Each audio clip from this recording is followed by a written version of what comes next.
মৃত্যুর পর আমাদের আত্মা কোথায় যায়? আমাদের আত্মা কি ইল্লিন এবং সিজ্জিনে যায়? আমাদের সমাজে প্রচলিত রয়েছে যে মৃত্যুর পর আমাদের আত্মা চলে যায় ইল্লিনে বা সিজ্জিনে। এটা কতটুকু সত্য? সত্যিই কি আমাদের আত্মা ইল্লিন সিজ্জিনে যায়?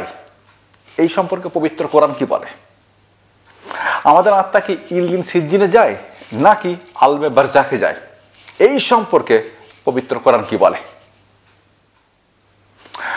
আর কবরে যে প্রশ্নগুলো করা হবে সেই প্রশ্নগুলো কোথায় করা হয়? সেগুলো কি মাটির কবরে নাকি ইল্লিন সিজ্জিনে নাকি আলমে বারজাখে? কবরে যে প্রশ্নগুলো করা হবে সেগুলো কোথায় করা হবে? আমরা জানি বহু মানুষকে কবর দেওয়া হয় না, যেমন হিন্দুদেরকে কবর দেওয়া হয় না। তো তাদেরকে প্রশ্নগুলো কোথায় করা হবে? যদি এই প্রশ্নগুলো কখনো আপনার মাথায় এসে থাকে তাহলে আমি নিশ্চিত আপনি দালিলিক উত্তর পাননি। তবে আজকের ভিডিওয় আমরা এই সম্পর্কে বিস্তারিত কথা বলেছি উইথ দলিল। সুতরাং সম্পূর্ণ ভিডিওটা মনোযোগ সহকারে দেখুন। আর যদি মনে হয় ভিডিওটা ইনফরমেটিভ, তথ্যবহুল, দিন এবং জাতির জন্য কল্যাণকর, তাহলে ভিডিওটা শেয়ারও করুন। মনে রাখবেন, এই ভিডিওগুলো শেয়ারের মাধ্যমে আপনি দিন প্রচারকের ভূমিকা পালন করতে পারেন। দিন প্রচার করা ফরজ, মানে ভিডিওটা শেয়ার করা আপনার ইমানি দায়িত্ব, আপনার ইমানি কর্তব্য। সুতরাং শেয়ার করতে থাকুন। এছাড়াও সম্পূর্ণ ভিডিওটা দেখার পর আপনার কি মনে হলো, আপনি কি মনে করলেন, আপনি কি ভাবলেন, সেটা অবশ্যই আমাকে কমেন্ট করে জানান। তবে আমি জানতে পারবো যে আমি আপনাকে বোঝাতে পেরেছি কি না।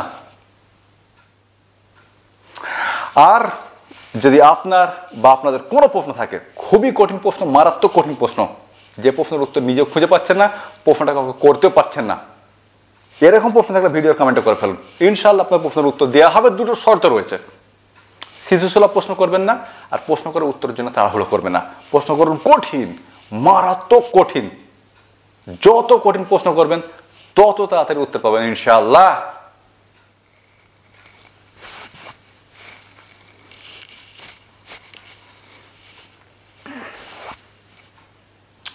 আসসালামু আলাইকুম। আমাদের একজন ভাই খুব সুন্দর একটা প্রশ্ন পাঠিয়েছেন। ভাই বলেছেন যে পবিত্র কোরআনে বলা হয়েছে মৃত্যুর পর আমরা পৌঁছে যাই ইল্লিন বা সিজ্জিনে, অথবা আমাদের আত্মা পৌঁছে যায় ইল্লিন বা সিজ্জিনে। তাহলে কবরে যে তিনটে প্রশ্ন করা হয় সেটা কোথায় করা হবে? মানে সেটা কি মাটির কবরে নাকি ইল্লিন সিজ্জিনে? এটাই হচ্ছে ভাইয়ের মূলত প্রশ্ন। দারুণ প্রশ্ন। কিন্তু ভাই, পবিত্র কোরআনে এটা কোথাও বলা হয়নি যে মৃত্যুর পর আমাদের আত্মা পৌঁছে যায় ইল্লিনে বা সিজ্জিনে। এমন কথা পবিত্র কোরআনে নেই। তবে আমাদের সমাজে এমনটা প্রচলিত রয়েছে। এখন প্রশ্ন হবে, তাহলে আমাদের আত্মা যায় কোথায়? আমাদের আত্মা যায় কোথায় এটা অবশ্যই আপনাকে জানাবো। তার আগে একবার ইল্লিন সিজ্জিন সম্পর্কে একটু কথা বলে নিই। তো এই সম্পর্কে পবিত্র কোরআনের 83 নম্বর সূরা, সূরা মুতাফফিফিনের 7, 8, 9 নম্বর আয়াতে, 18, 19, 20 নম্বর আয়াতে আল্লাহ সুবহানাহু ওয়া তাআলা কথা বলেছেন। তো 7 নম্বর আয়াতে আল্লাহ সুবহানাহু ওয়া তাআলা বলছেন যে ইন্না কিতাবাল ফুজ্জারি লাফি সিজ্জিন, নিশ্চয়ই পাপীদের আমলনামা সিজ্জিনে পৌঁছে যায়। 8 নম্বর আয়াতে বলা হচ্ছে যে ওয়ামা আদরাকা মা সিজ্জিন, আপনি কি জানেন সিজ্জিন কি? মুহাম্মদ সাল্লাল্লাহু আলাইহি ওয়াসাল্লাম বলছেন যে আল্লাহ সুবহানাহু ওয়া তাআলা, আমি কীভাবে জানতে পারি? আমি মূর্খ সূর্খ মানুষ, এটা আমার দ্বারা জানা সম্ভব নয়। উত্তরটা আল্লাহ সুবহানাহু ওয়া তাআলা নিজেই দিচ্ছেন 9 নম্বর আয়াতে। আল্লাহ সুবহানাহু ওয়া তাআলা বলছেন যে কিতাবুম মারকুম, সেটা হলো বা সিজ্জিন হলো ডেটা রেকর্ড সেন্টার। আমাদের আমলনামা যেগুলো ফেরেশতারা লিখছেন, আমাদের দুই কাঁধে থাকা ফেরেশতারা যেগুলো লিখছেন, সেগুলোকে রাখা হয় সিজ্জিনে। আপনি কি জানেন সিজ্জিন কি? মুহাম্মদ সাল্লাল্লাহু আলাইহি ওয়াসাল্লাম বলছেন আল্লাহ, আমি জানি না। 9 নম্বর আয়াতে আল্লাহ সুবহানাহু ওয়া তাআলা বলছেন সিজ্জিন হলো ডেটা রেকর্ড সেন্টার। আমাদের যে ডেটাগুলো আল্লাহ সুবহানাহু ওয়া তাআলা রেকর্ড করেছেন ফেরেশতা দিয়ে, সেগুলোকে সিজ্জিনে রাখা হয়। ভাই, ব্যাপারটা কি পরিষ্কার? এবার ইল্লিন সম্পর্কে জানতে গেলে আপনাকে এই সূরারই, মানে 83 নম্বর সূরারই 18, 19, 20 নম্বর আয়াতে যেতে হবে। আল্লাহ সুবহানাহু ওয়া তাআলা বলছেন যে ইন্না কিতাবাল আবরারি লাফি ইল্লিন, নিশ্চয়ই নেককারদের আমলনামা ইল্লিনে রাখা হয়। আয়াত নাম্বার 19-এ আল্লাহ সুবহানাহু ওয়া তাআলা বলছেন যে ওয়ামা আদরাকা মা সিজিন ওয়ামা আদরাকা মা ইল্লিন, আপনি কি জানেন ইল্লিন আসলে কি? মুহাম্মদ সাল্লাল্লাহু আলাইহি ওয়াসাল্লাম বলছেন, আল্লাহ আমি কিভাবে জানতে পারি, আমি মূর্খ সূর্খ মানুষ, আমি এসব জানি না। 20 নম্বর আয়াতে আল্লাহ সুবহানাহু ওয়া তাআলা উত্তরটা নিজে দিচ্ছেন। কিতাবু মারকুম, ইল্লিন হলো ডেটা রেকর্ড সেন্টার। আমাদের ফেরেশতারা দুই কাঁধে থেকে আমাদের যে ডেটা রেকর্ড করছেন সেগুলোকে ওই ইল্লিনে রাখা হয়। ইল্লিন হলো ডেটা রেকর্ড সেন্টার। তো ভাই ইল্লিন আর সিজ্জিনের কাহিনী হলো মূলত এটা। ইল্লিন সিজ্জিনে আমাদের আত্মা নয়, আমাদের আমল নামা যায়। এই ব্যাপারটা মনে হয় পরিষ্কার করতে পারলাম। এবার প্রশ্ন হবে, তাহলে আমাদের আত্মা কোথায় যায়? এই সম্পর্কে জানতে চাইলে আপনাকে আসতে হয় পবিত্র কোরআনের 23 নম্বর সূরা মুমিনুনের 99 এবং 100 নম্বর আয়াতে।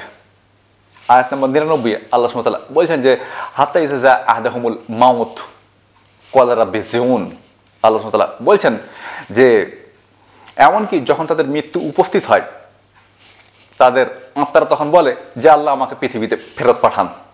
ক্বালা রাব্বি ইরজিউন, তখন তাদের আত্মারা বলে আল্লাহ আমাকে পৃথিবীতে ফেরত পাঠিয়ে দেন, এইবার আমরা গিয়ে অনেক নেক কাজ করব। তার উত্তরে আল্লাহ সুবহানাহু ওয়া তাআলা যেটা বলবেন সেটা বলা হয়েছে এই সূরার মানে 23 নম্বর সূরা মুমিনুনের 100 নম্বর আয়াতে। আল্লাহ সুবহানাহু ওয়া তাআলা বলবেন যে ইন্নাহু কালিমাতুন হুয়া কাইলুয়া, এটা শুধুমাত্র তাদের কথার কথা। ওয়ামি ওয়ারাইহিম বারজাখুন ইলা ইয়াউমা ইয়াবাসুন, এখন তাদের সামনে আলমে বারজাক, যেখানে তারা থাকবে পুনরুত্থান দিবস পর্যন্ত। তো আমাদের আত্মা মৃত্যুর পর মানে আমাদের মৃত্যুর পর আমাদের আত্মা পৌঁছে যায় আলমে বারজাকে, যেখানে আমাদের আত্মা থাকবে পুনরুত্থান দিবস পর্যন্ত। যেদিন পুনরুত্থান দিবস হবে, কিয়ামত হবে, সেদিন আমাদের আত্মারা সেখান থেকে মুক্তি পাবে। ভাই আপনি কি ব্যাপারটা বুঝতে পেরেছেন? আমাদের আত্মা কোথায় যায়? আমার মনে হয় এই ব্যাপারটা পরিষ্কার যে আমাদের আত্মা কোথায় যায়। তৃতীয় প্রশ্নটা হচ্ছে এটা যে কবরে যে প্রশ্নগুলো করা হবে সেগুলো কোথায় করা হবে? সেগুলো কি মাটির কবরে নাকি আলমে বারজাকে? তো আমাদেরকে যে প্রশ্নগুলো করা হবে সেগুলো মাটির কবরে নয়, সেগুলো করা হবে আলমে বারজাকে।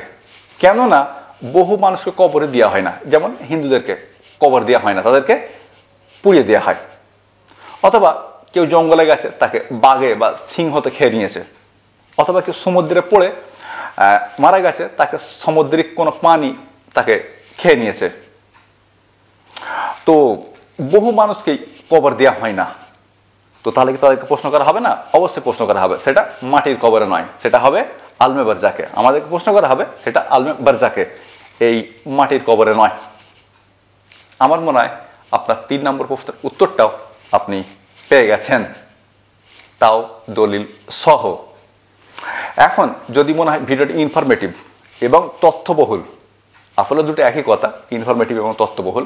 যদি মনে হয় ভিডিওটা ইনফরমেটিভ অথবা ভিডিওটা তথ্যবহুল, যদি মনে হয় ভিডিওটা দিন এবং জাতির জন্য কল্যাণকর হতে পারে, যদি মনে হয় মুসলিম সমাজে প্রচলিত গোঁড়ামি এবং কুসংস্কারগুলো দূর করতে পারে, এই ভিডিওটা প্রতিষ্ঠা করতে পারে পবিত্র কোরআনের মর্মবাণী, তাহলে ভিডিওটা অবশ্যই শেয়ার করুন আর শেয়ার করতেই থাকুন। এই ভিডিওগুলো শেয়ারের মাধ্যমে আপনি দিন প্রচারকের ভূমিকা পালন করতে পারেন। দিন প্রচার করা ফরজ, মানে ভিডিওটা শেয়ার করা আপনার ইমানি দায়িত্ব, আপনার ইমানি কর্তব্য। সুতরাং শেয়ার করতে থাকুন।